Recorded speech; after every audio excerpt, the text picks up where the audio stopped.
planned for tonight a panel discussion at the end here with 3 of our candidates. I mentioned Eric Henry. We also had scheduled Wiley Nickel and Natalie Murdoch, who are on this slide.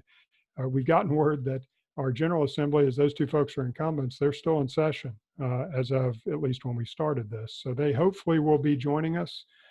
If not, Eric has assured us that he has 3 times as much to talk about as he thought he might, and we will no doubt be able to fill the time with the folks that we have on. But that's just a sampling of the candidates that we've endorsed around the state, and several of them, from looking at the list of RSVPs, may join us. I mentioned Deb Ross is here, and I would certainly invite anybody who's on who is an endorsed Sierra Club candidate. Please go to the chat and let everybody know you're on. Include a link to your campaign website.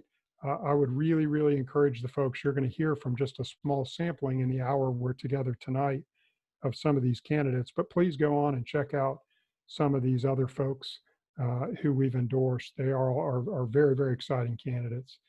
Now, a word about logistics, and I guess I will stop my share as we jump into it.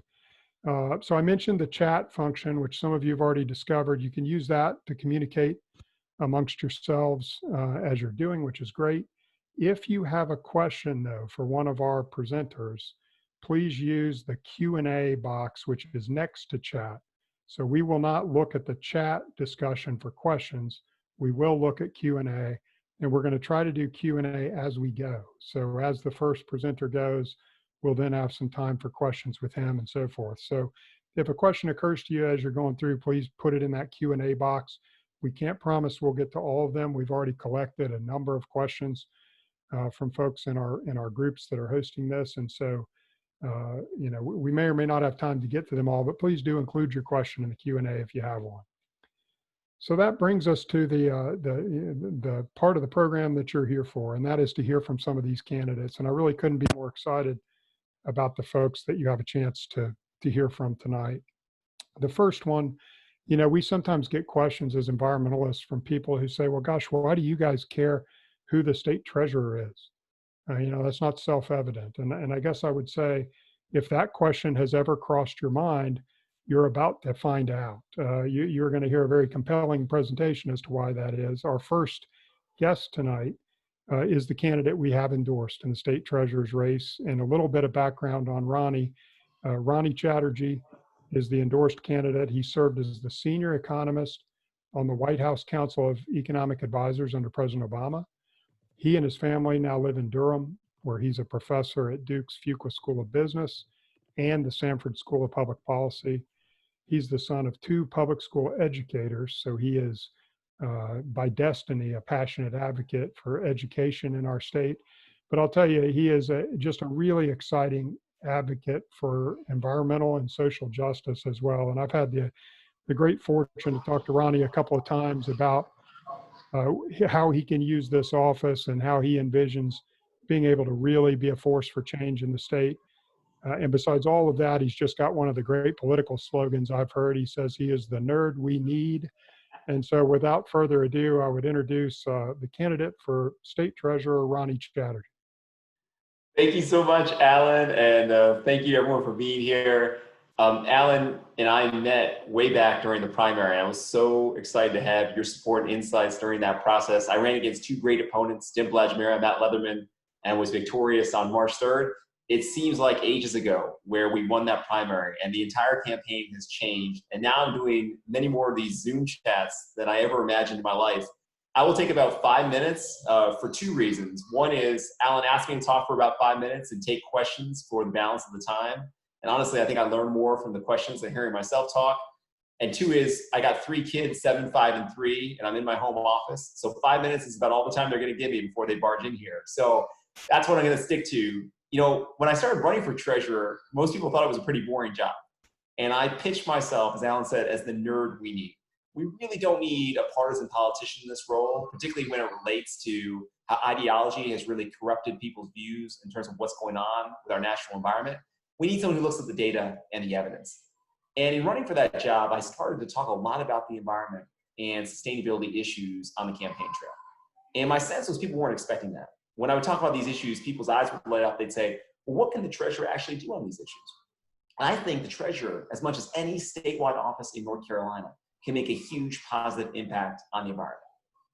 The treasurer is the sole trustee of the $100 billion North Carolina retirement system. What that means is every dollar of that $100 billion is invested in something. And that money is invested in many of the companies that are contributing to climate change. But you see, the money is also invested in companies that be part of the solution to climate change and other environmental issues. And so as an investor, it's your money and the North Carolina retirement system's money, and we have a voice in the operations of those companies. And so many other public pension funds and endowments have signed pledges to make their portfolio net carbon neutral, to engage with policymakers and companies on climate action plans, and to invest according to ethical environmental principles. But North Carolina hasn't been part of that movement. We don't have the leadership in the Treasurer's office to make those decisions right now. And so one of the reasons I want to be your next treasurer is to bring this environmental stewardship attitude into state government in North Carolina. To me, it's not a political issue. It's a risk management issue. My folks are both public educators. I don't want their money being invested in assets that are being stranded 10 years from now. And that's why, as an investor, I want to use our voice in North Carolina to talk to boards of directors and CEOs to make sure they have climate action plans in place to think about how they're going to mitigate these issues as they affect their business operations. Because if they don't, it's going to cost North Carolina, and it's going to cost our pension fund, and eventually cost our taxpayers.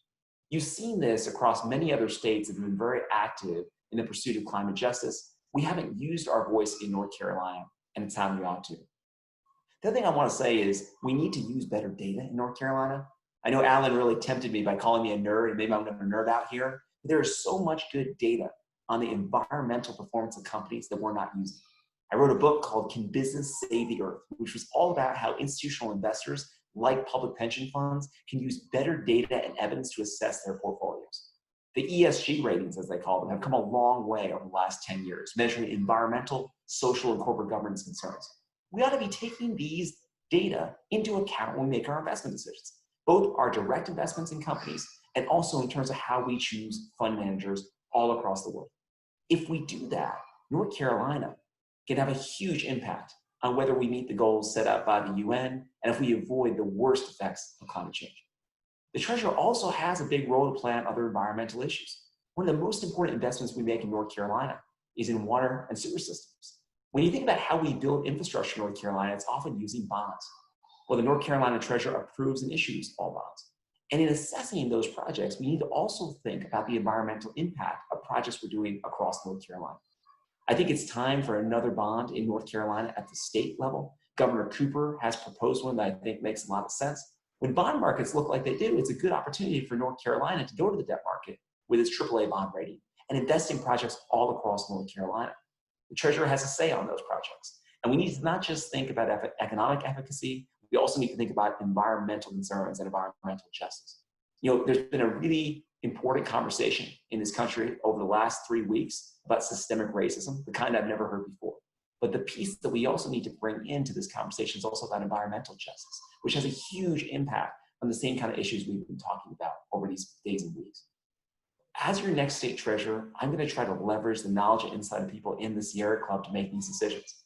I really appreciate the endorsement. The trust you've placed in me is going to help me be a better candidate and become a better treasurer. I'm looking forward to your questions and comments, and would love to tell you more about what I can do as a state treasurer. I'll end by just saying, I never thought nerds were going to be this cool. In a world where Dr. Anthony Fauci is a celebrity for just speaking truth about the data on COVID-19, it's a good time to be running as a nerd in North Carolina. And I'm looking forward to having all of you with me in that effort. Thank you for the support. I'm looking forward to your questions and comments. Thanks, Ronnie. That was great. And I'll encourage everybody again, if you have a question, fill it into the Q&A box. As I said, we've collected some from folks in our 3 sponsoring groups before we started. So I'll jump in with some of those, and feel free to chime in if you have another one in the Q&A box. You touched on this a moment ago, Ronnie, but environmental justice is such a key focus for our members. And one question we got was about something else you mentioned briefly, the local government commission. And someone asked, can you explain the treasurer's role on that commission, and specifically how that role could impact environmental justice initiatives in the state? Yes, thank you very much. It's a great question. In fact, I often describe the treasurer's office as the most important job that no one's ever heard of or few people understand. It has all these different powers that aren't always necessarily used in the right way. One of those is supervising the local government commission. So the local government commission was created after the Great Depression to tend to our municipal government's finances. What happens here is if a local government wants to issue debt, they have to go through the treasurer and the other folks on the local government commission, which include the auditor and secretary of state. But the treasurer chairs that commission and has a huge impact on how they design that process. The staff of the local government commission also is in the Department of State Treasury. When I think about infrastructure projects in North Carolina, I think about a few different topics. One is we need to build infrastructure that connects people and ideas in environmentally friendly and economically efficient ways. One of the biggest challenges in the urban-rural divide is connecting people in an effective way to places they can work. And part of the infrastructure we're building through the bonds issued from the local government commission can make a difference in that way. And that's something I'll be looking at very closely. But the other second thing that's often not looked at is not just the economics behind a bond proposal, but also the environmental impact. And I hope to design a better process at the local government commission to measure the environmental impact of different projects. The other thing you can do is be a little more creative. These are ideas that have been tried all around the world, but not necessarily in North Carolina. Green bonds are one of the fastest growing categories of financial instruments out there. They might not be right in every case, but I'd like to provide the technical assistance to places around North Carolina that are thinking about green bonds. I'd like to convene folks to think about projects that might fit into that category. I'd like North Carolina to be a leader in that area. And one way you can do that is through the supervision of the local government commission. These are all ideas that aren't necessarily new, but they haven't necessarily been done in North Carolina. We haven't had leadership at the state level who's had the bandwidth to put emphasis on it. I think one of the advantages of having a nerd and an economist and former Obama advisor in that position is to leverage some of that knowledge that's being applied everywhere across this country, right here in North Carolina. And that's what I do with the LGC, the Local Government Commission. Thanks. No, that answers that question. And you mentioned you're working in the Obama White House. So one question we got from the members, I think a lot of our members sort of pine away for a day when the White House looked a little different than it does now. And so one question was simply, what was it like working in the Obama White House, particularly coming in as you did in one of the historic recessions as an economist? The administration came in. What was it like being there during that time? Thank you for the question. I mean, I came in on the heels of what at that point had been the greatest downturn since the Great Depression. As an economist, seeing those jobs numbers come in, seeing how it was affecting communities across the United States and our home state of North Carolina, it was a sobering experience and a transformative one. And watching the president deal with those issues as a first-term president who hadn't been in politics very long was instructive. I think the one thing that I take away from the Obama administration for me is something that we need right now, which is hope. If you watch the news right now, if you pay attention to what's going on in our cities with these discussions around policing, race, if you look at COVID-19 and the unabated spread across many parts of this country, it's easy to lose hope. It's easy to watch things on television and think that it's going to be really difficult to change the position we're in, and it will be difficult. But the one thing that President Obama and a lot of the folks around him never abandoned was hope that the future could be better, that the arc of the universe bend towards justice. That is something that I took away from that administration, even during the darkest moments. I think we're going to need it again.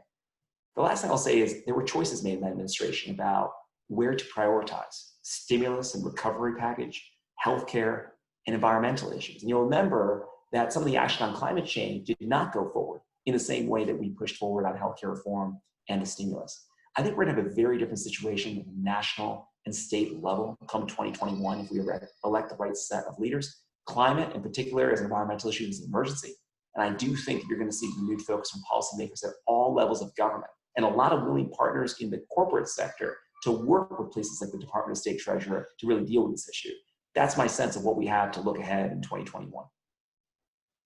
Thanks. And we got a great question in the Q&A box from one of our members who goes back to environmental justice and points out, a key aspect of environmental justice isn't just about not poisoning communities of color, but about providing equitable access to health fostering amenities like multi-use greenways, parks, street trees, green infrastructure, and how might the treasurer's role advance that kind of investment? It's a great point. One of the things about being a candidate, a first-time candidate, particularly from a diverse background, is that you learn a lot more from campaigning from the people you listen to than you talking. Campaigning is one of these two-way streets where if you listen enough, you're going to become better and you're going to become a sort of a more astute observer of what's going on and a better leader if you're elected. One of the things I saw across North Carolina was how infrastructure projects had really cut in between and diverted and bisected historic communities of commerce. You think about what happened in Durham with the discussion over Highway 147 cutting through Black Wall Street. That's a story you can hear in many other places in North Carolina. So where we place infrastructure and where we connect people and ideas and job opportunities is crucially important. One of the places I can make a difference on is around the bonds and how we allocate that money.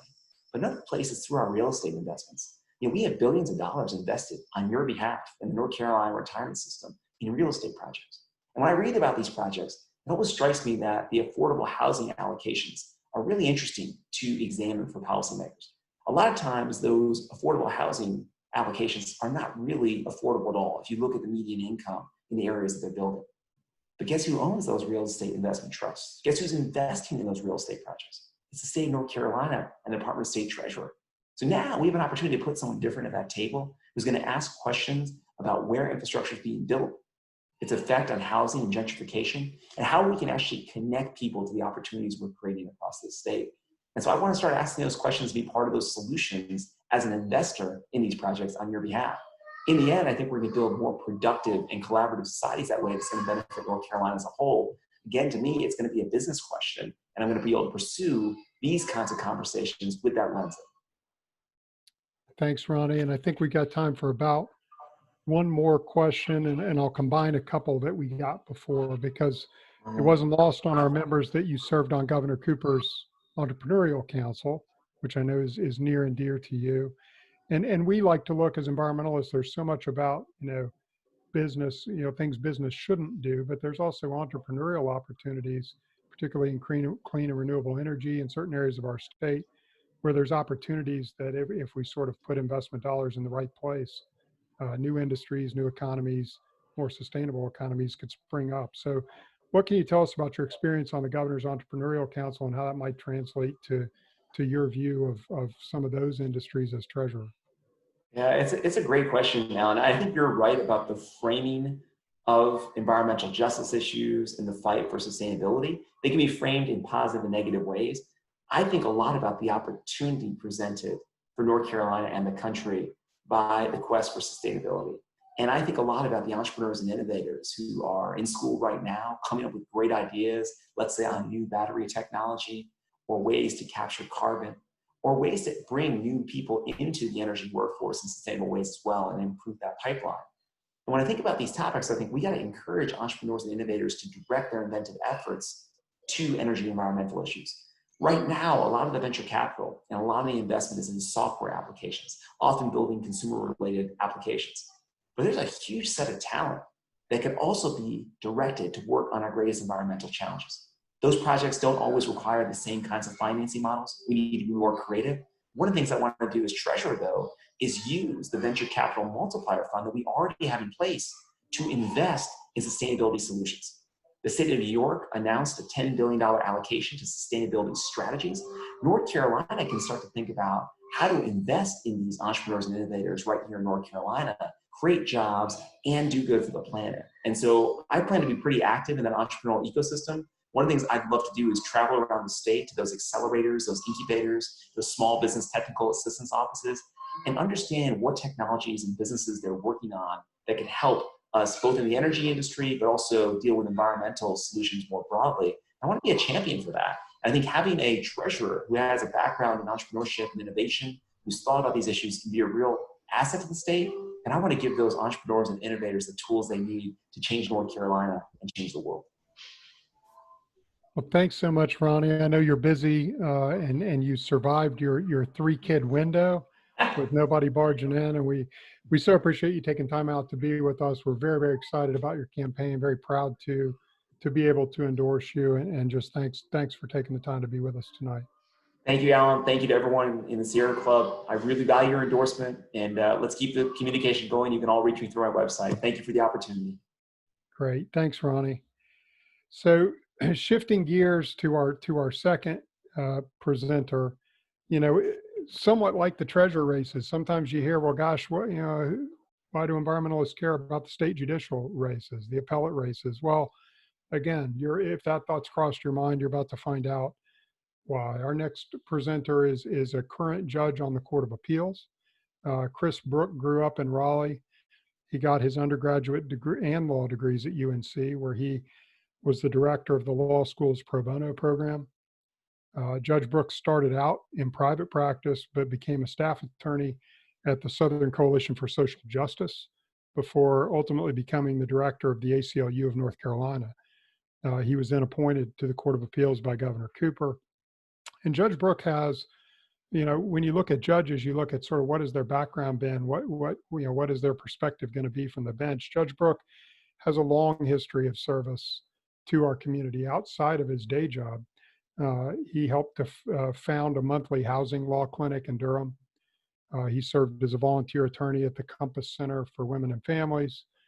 Judge Brooks been honored with a Public Service Award for his efforts by the North Carolina Association of Women Attorneys.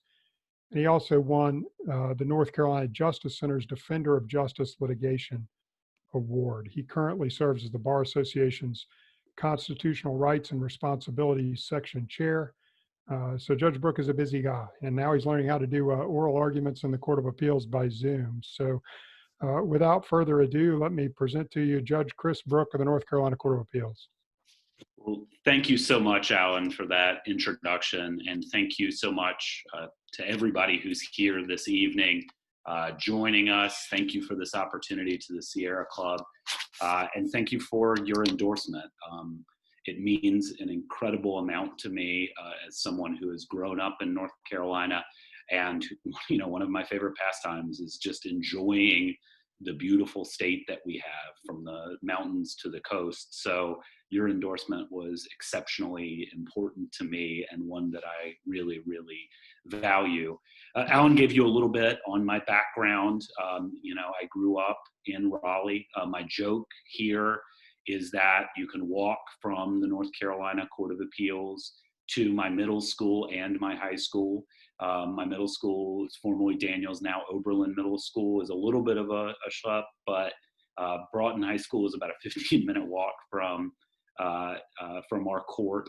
And I'm a double Tar Heel, as Alan noted. So I'm a huge world traveler, having made it all the way over 35 miles west of where I grew up. I now live in Chapel Hill.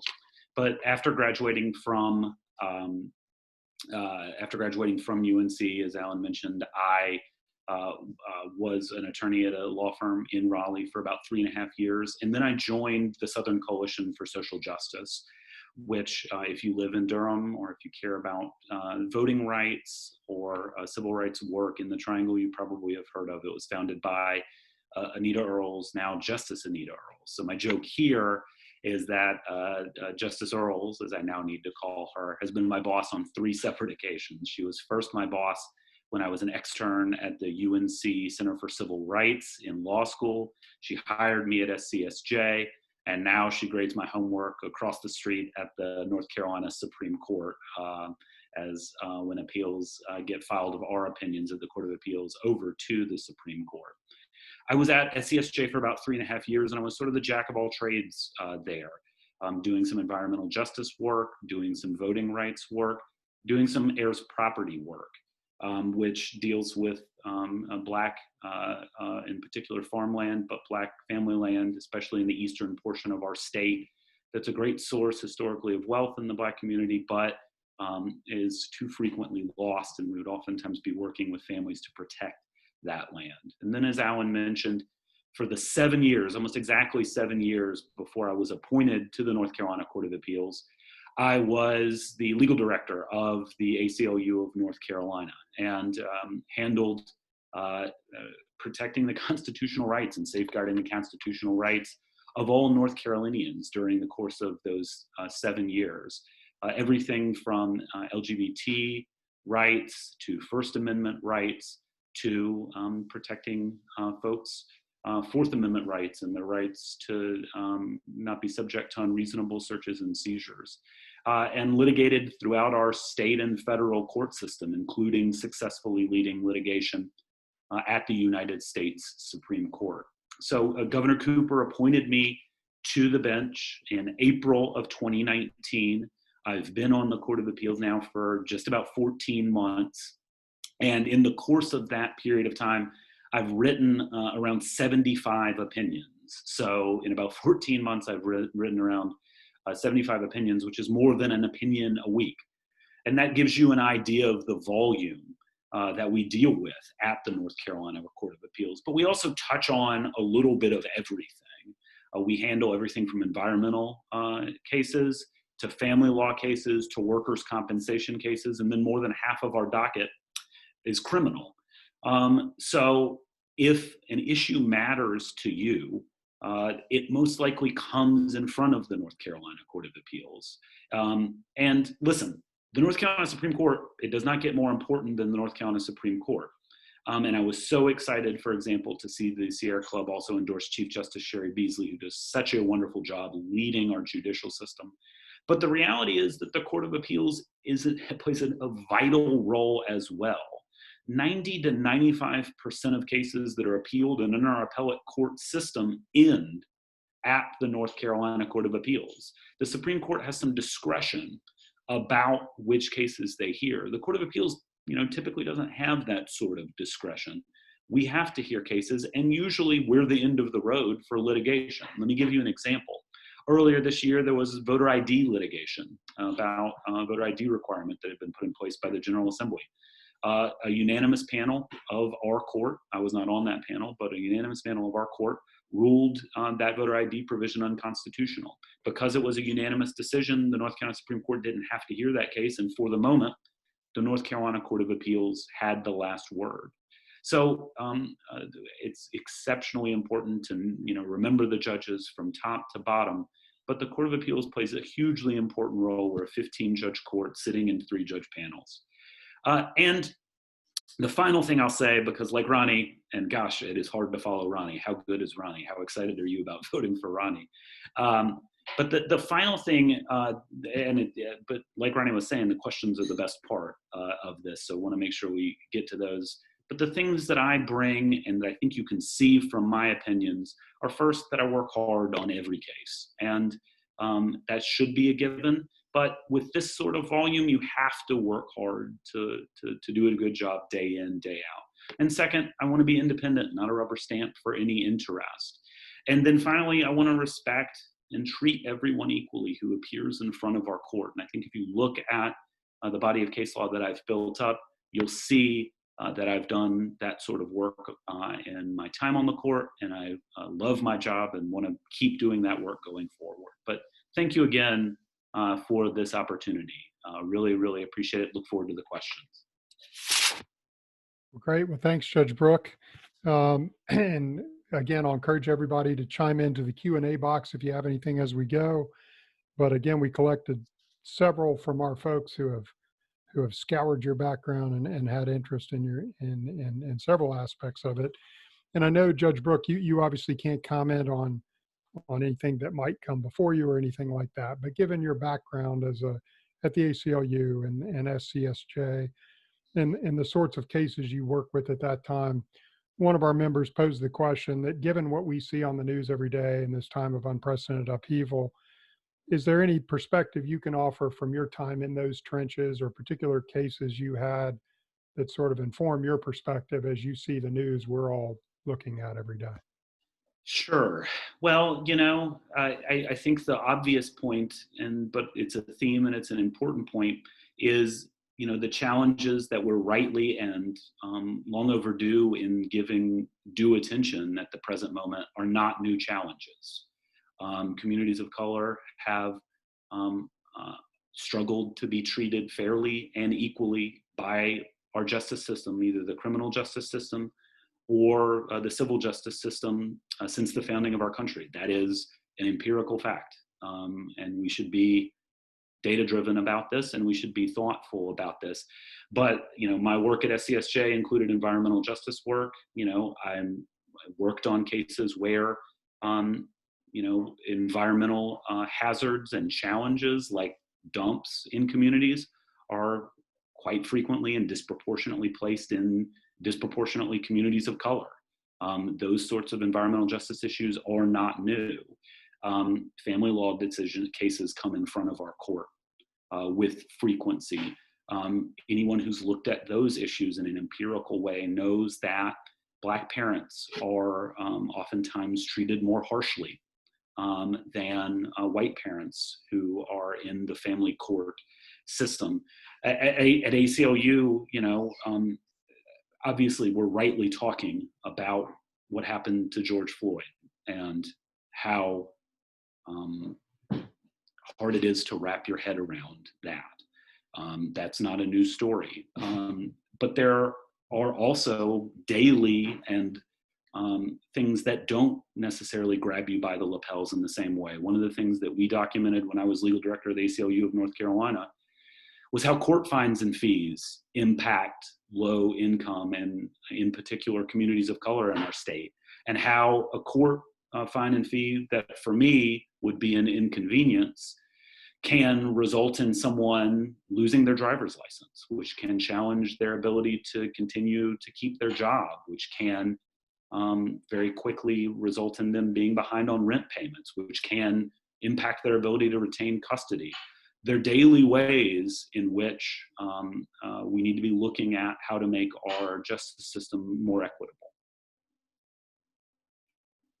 Thanks for that. We got one another good question in the Q&A box from a member who wants to know your thoughts on how well you think, both as lawyer and judge, how well do you think the North Carolina courts integrate science into some of these difficult environmental decisions? Obviously, all of us went to law school because we couldn't do science. So how do the courts handle that? I think that that's a real challenge. I was on a panel recently with a judge, and there was some math that was involved, and he joked, I was told that there would be no math when I went to law school. And there's a little bit of that with science as well. I think that the reality of the situation is that judges have sort of a mixed track record when it comes to science and when it comes to ensuring that they are making decisions that are based on sound scientific data, because it's just not necessarily in our bailiwick. I think what you want in a judge is someone who is going to, and this is what I try very hard to do, immerse yourself in the record, immerse yourself in the data that's in front of you, and also pay attention to the scientific voices that are in the room, and recognize, that there are scientific points that are not up for debate. They're not political disputes. They're facts. And I think you want to be empirical and data driven in that way.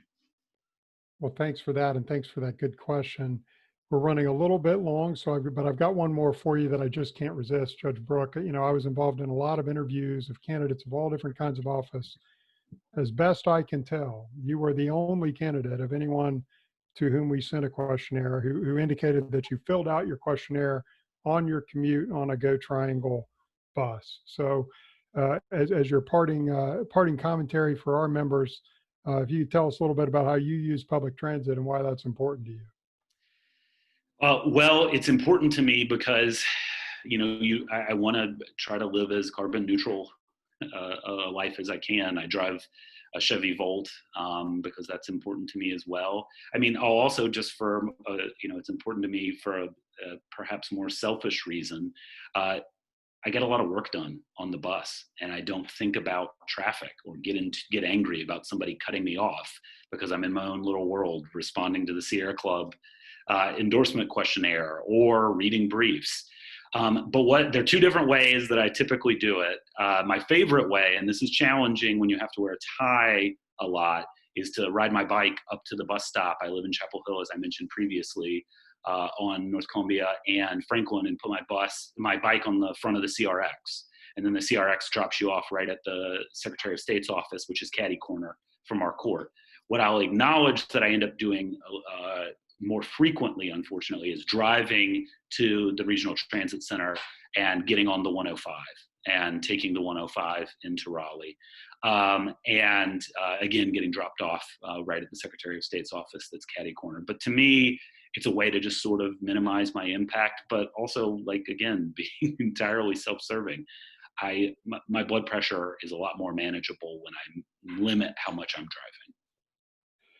Well, thank you, Judge Brooke. Again, we really appreciate your time. I know how busy you are. I know how many of these you are summoned to do these days amidst your other responsibilities. So thanks for taking the time. We're really proud to have been able to endorse you and so interested in your background. So thank you.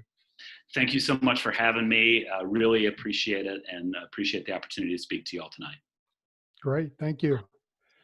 All right. So turning to our last segment of the evening, if you want to know what kind of a guy Eric Henry is, he's the kind of a guy you can lure into a Zoom conference with the promise that he would be only one member of a 3-person panel, but then pull the other 2 away at the last minute and make it just him. And he can adapt and roll with the punches. As I mentioned, we had Senators Natalie Murdoch and Wiley Nickel, but they're doing the people's business. And so we will finish off our legislative panel with a panel of 1, but he is one that we are so excited to have endorsed. I think one theme you've probably seen tonight are candidates who walk the walk and who live their values, both from Ronnie and from Judge Brook.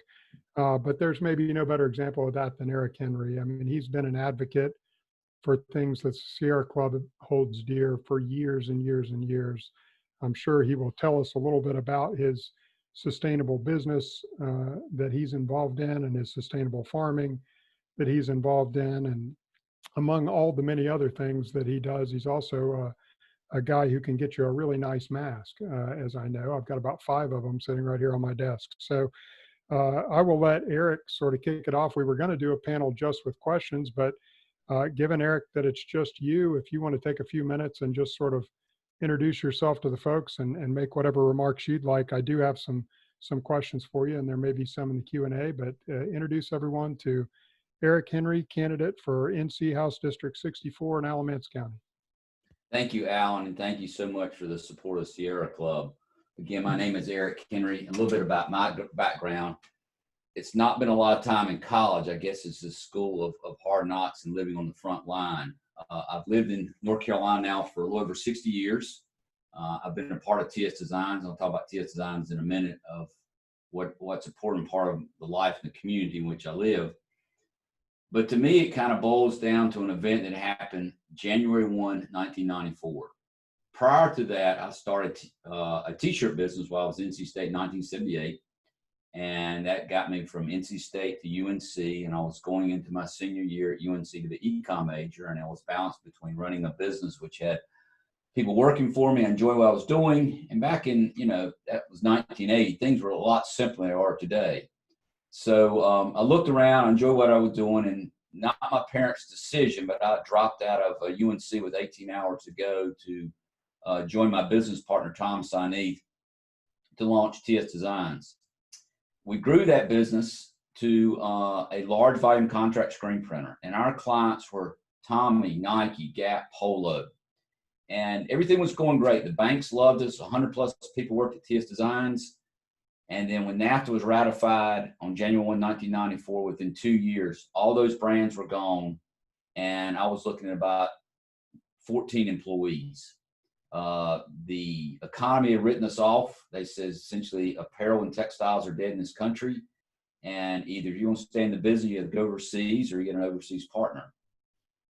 And I just felt like then that I feel that there's more to a business than a bottom line.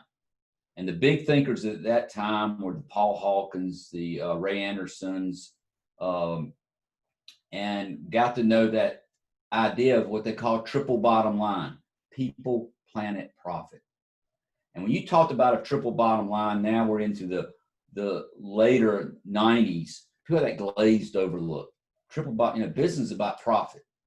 Well, we fast forward today, we see where that's gotten us. Profits really has destroyed a lot of what businesses are about. So that's put me on the path where I am today. And I like to say, and I have a lot of sayings, I guess, being in business for 40 years, is sustainability is a journey, not a destination. And I have a great wife of 35 years. We do not have any children, but I feel like I've been put on this planet to leave the place better than I've found it.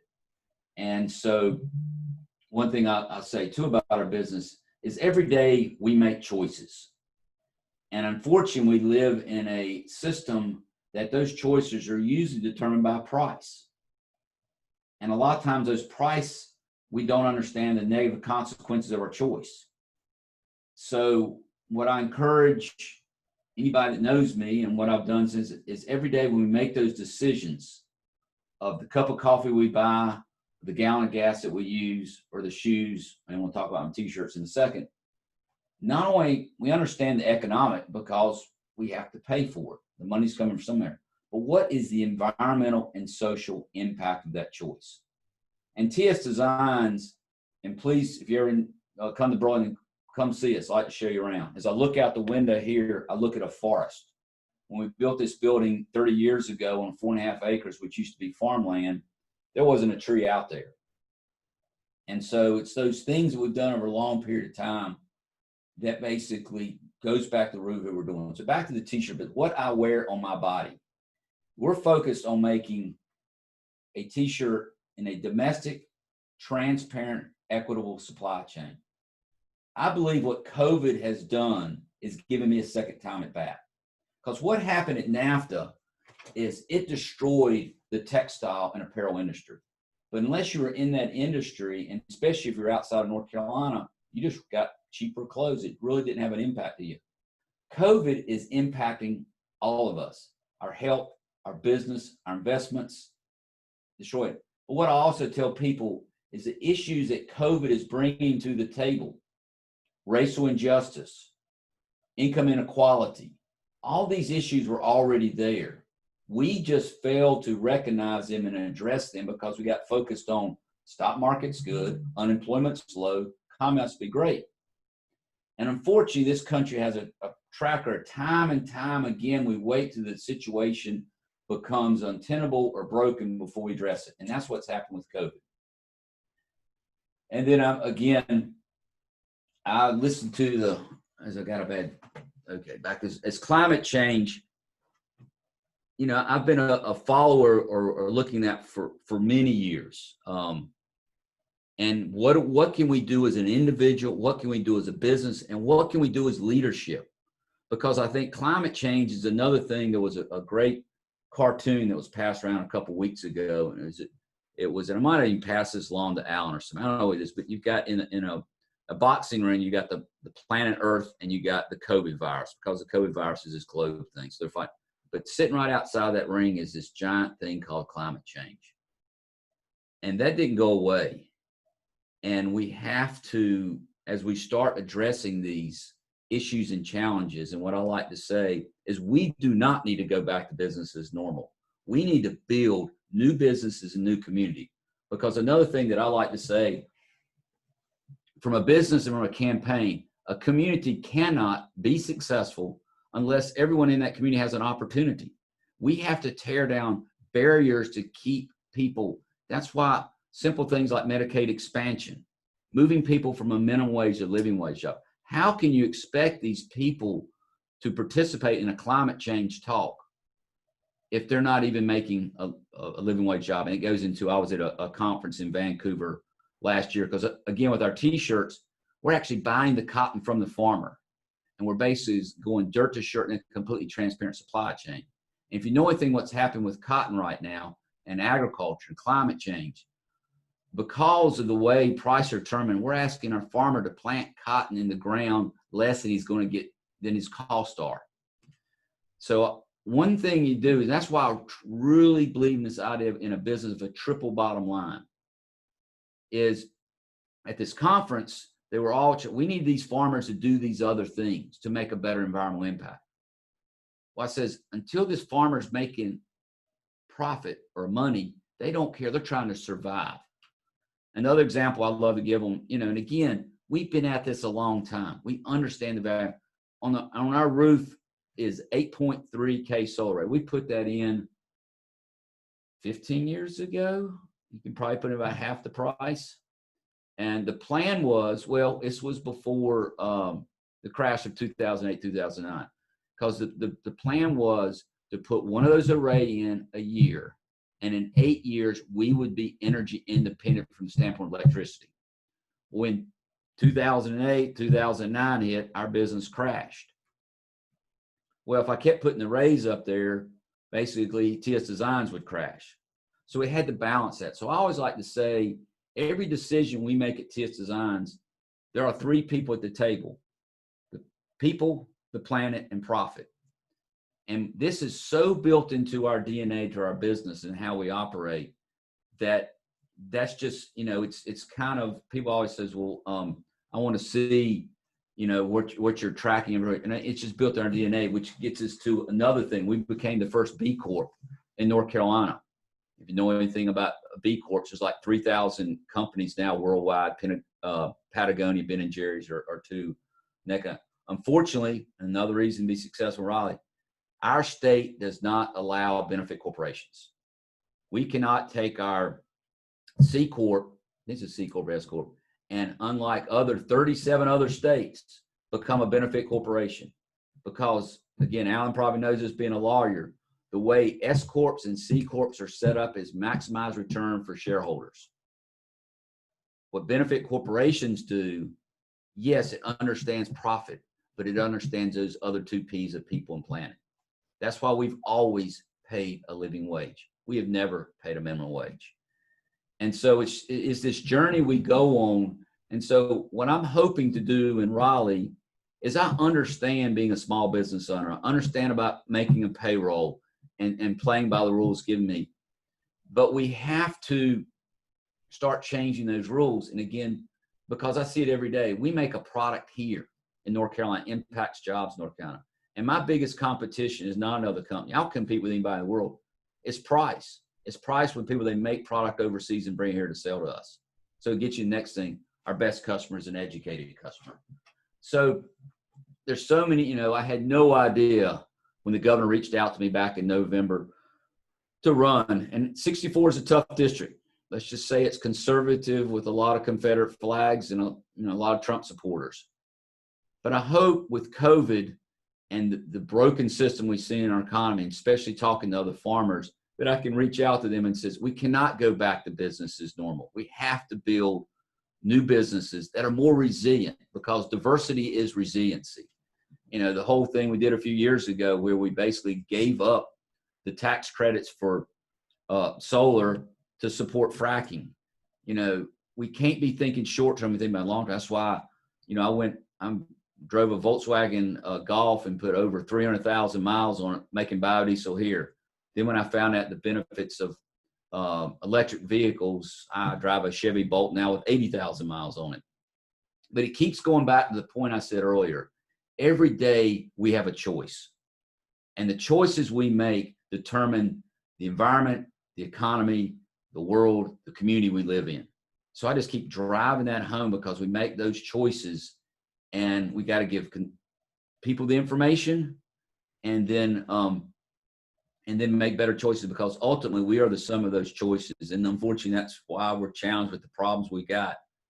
You know, we've got to, as things somewhat get back to normal, you know, climate change is, the problem is getting serious and more serious by the days that go by that we don't address it. So going to Raleigh will be tough, dealing with a tremendous budget deficit.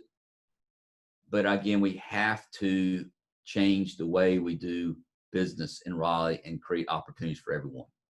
So those kind of rambling thoughts about who I am, I can definitely go off in many different directions. If you'll know about more TS Designs or anything about Alamance County, the campaign, I'll be glad to help. But I'll kind of leave it right there, Alan, and see what anybody's questions they might have. Well, thanks so much, Eric. Your personal story and your business practices are an inspiration to all of us, and we love hearing about it. I guess we're technically up against our end time, but if you've got a little flexibility and can stick around, we do have questions for you. You're my last Zoom of the day, so I'm fine. Oh, wow. Wow. I won't even ask how many that was.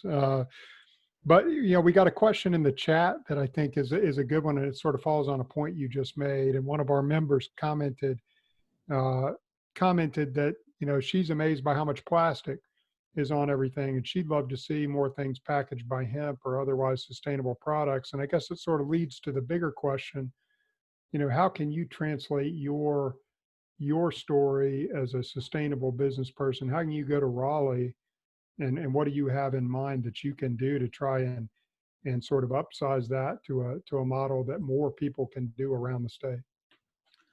Well, first of all, I think you lead by example. And that's what I always tell our people here is that, and I've talked to other businesses, they get so focused on one area, they do it so well, but they don't realize the other things that they're doing not so well. And one of the things, a couple of things on hemp.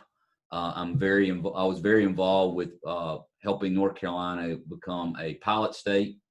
Now hemp is legal.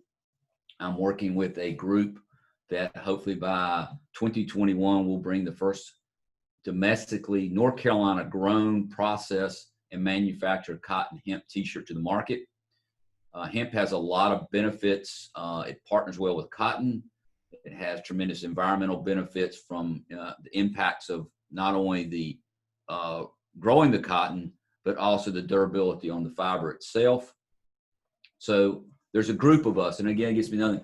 It's not one person has the answer. So I'm constantly working with different groups that are on this similar path, might be in different places along that path, similar paths to make the world a better place. So back to your question, go to Raleigh is a lot of things is best practice. I just read a article the other day with all this online stuff, which I've just got some things I was showing at our staff meeting. Since it's coming from overseas, well, they wrap it in plastic.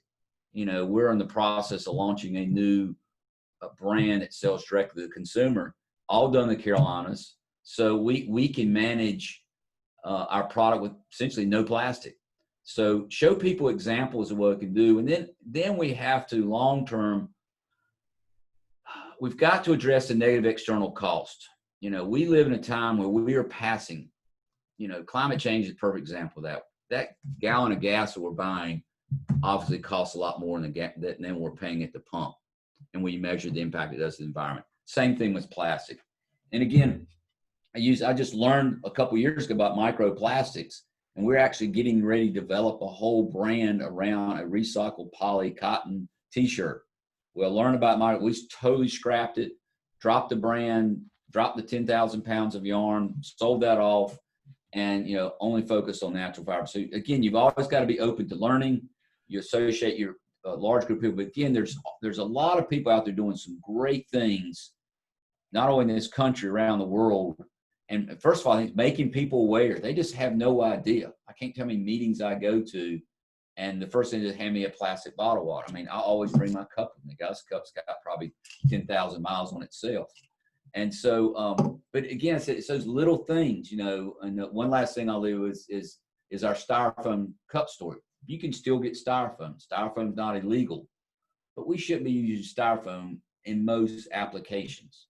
So TS Designs, because if you come to TS Designs, you'll get a cup of fair trade organic coffee in a locally made porcelain coffee mug, because we got rid of styrofoam over 30 years ago. Well, look at the impact. 30 years ago, probably fill this whole building up with styrofoam. I kept doing that. So yes, we've got to start bringing those issues that are out there that we're not paying attention to, like plastic, and how do we do things, reduce it. And there's a lot of great business out there that addresses. So we just got to bring those to the table, make people aware of it, look at these other best practices, and just copy them. Well, thanks, Eric. And we got another question in the chat from one of our members from the Capital Group, who's particularly concerned about the relatively limited protection we have for wildlife in North Carolina. And he wonders, when you get to Raleigh, if you have any ideas on how we could bolster our protections for wildlife. I guess on a broad, not specific, but on a broad topic, diversity is resiliency, and embracing the environment and not trying to manage a control environment. That's the problem I think man's done. We feel like we're going to control this thing. Well, I can tell you, Mother Nature at the end will always win. So it's just keeping. Again, I'm perfect example, I'm actually having a challenge. You know, when I built this building 30 years ago, maybe a good lawyer let me help with this, Alan, but 30 years ago, we were in the county and we got taken in by the city. I was fine with that, paying the taxes. You know, I had city water, cities. We got a great city, but they got rules on the book that aren't, you know, I believe in our 4.5 acre running by a model called permaculture, using a landscape that benefits not only run our business here, but also, I mean, we got foxes that run through here and stuff. Well, I don't follow the city guidelines of grass ordinance. And basically when my grass gets more than 10 inches tall, I get the plaque in the yard and I've got about a 30-day window to get it bush hogged down. Now we mow around the building, but I'm talking in the backside of the building. And, or I get fined. I used to have chickens here. We can't have chickens in the city limits of Burlington. I mean, there's so many challenges that we need to fix. But all I can say is just showing people diversity is resiliency, and anything that we can, you know, protect the wildlife, protect areas. Again, Alamance County, where I live, this will probably blow these people away. We have no land use planning in my county. None, zero. And I advocated for over 20 years ago that development's coming. We got Guilford County on one side, Orange and Durham on the other, 85-40 going right through it. Well, guess what? They come to us because we got low taxes, and this is in our county, not our city, but no land use or zoning in our county. So now we've got this open pit quarry mine from a company in Wyoming that wants to come to Alamance County. And as I told the people at public hearing, they're coming to Alamance County because we basically left the door wide open. And we said, come to Alamance County because we don't care what you're going to do, and we got low taxes. So again, it's just planning for the future. Don't, we're so short-term thinking, develop it now, ask questions later. And we just need to spend more time thinking about, again, the long-term impact. I guess that's no way to, what's the long-term impact of this action I'm getting ready to have, and not the immediate. We're so accustomed to immediate return from our actions, so we have to do that. So I can't get to the specifics on that, but I understand the benefits of wildlife and environment to having a community and society for everybody. Well, and another follow-up on a point you made earlier, Eric, and you and I have talked about this a little, but I think you've got such an interesting perspective because you got a voice in the farming community. You obviously got a voice in the business community.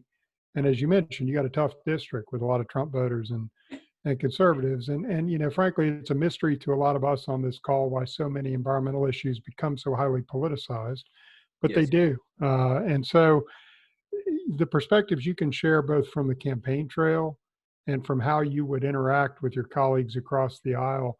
I mean, you as well as anybody know, how do you message these issues that have become partisan, like climate action and like environmental justice? I mean, how do you talk to folks about that when they may start off as a skeptic on some of those issues? Well, Alan, one thing I've learned when you're working, this is probably a very like-minded, easy group to get along with, but when you're going into a situation where people have a different voice, is try to meet them where they are. And the best example I can give from that, a couple of weeks ago, I was involved in the county-to-county phone bank, and you're supposed to be calling people in your district, typically vote Democrat. And I got a gentleman that just happened to have a Alamance County phone number, but he actually lives in Texas. And within about 2 minutes, we knew we were on far ends of the spectrum. So I probably spent almost an hour. My campaign manager was very upset when I spent that much time talking, because first of all, I could never even vote in the first place. But I said, I don't get the opportunity to talk to somebody. So, let's spend some time. And, you go through the noise of the hot topic things of both sides. But at the end of the time, this guy worked for Buckner Steel, and they erect wind turbines. And so he understands renewable energy. He understands why we just need to support that, not fossil fuels. We ended up agreeing on why we've got to address our broken healthcare system. And I think the thing I was most interested is, if I was in Alamance County after this out, I would vote for you. And I think just meet people where they are. And back to in our county, our farming community, if I go to these people right off the bat and start talking about climate change, the wall is going to shut down. I'm going to have no conversation with them. But I can start the conversation because I know what's happened to commodity agriculture. And there's nothing they can grow and raise right now they can make money on without some kind of subsidies or insurance. So we start there, and then we talk about the weather's changing. So, you start finding places that you can have a ground to build on. But then I keep driving back to the point is, we need to work on ways that everyone has an opportunity. It's not about you. It's not about it. It's about all of us. And that's the thing that's so frustrating with the masks now. And I live in one of those counties. I just got the memo that our sheriff, most of y'all probably know the Ace Speedway. Well, I'm the community of Ace Speedway. Well, he's not going to enforce the state mandate for wearing masks.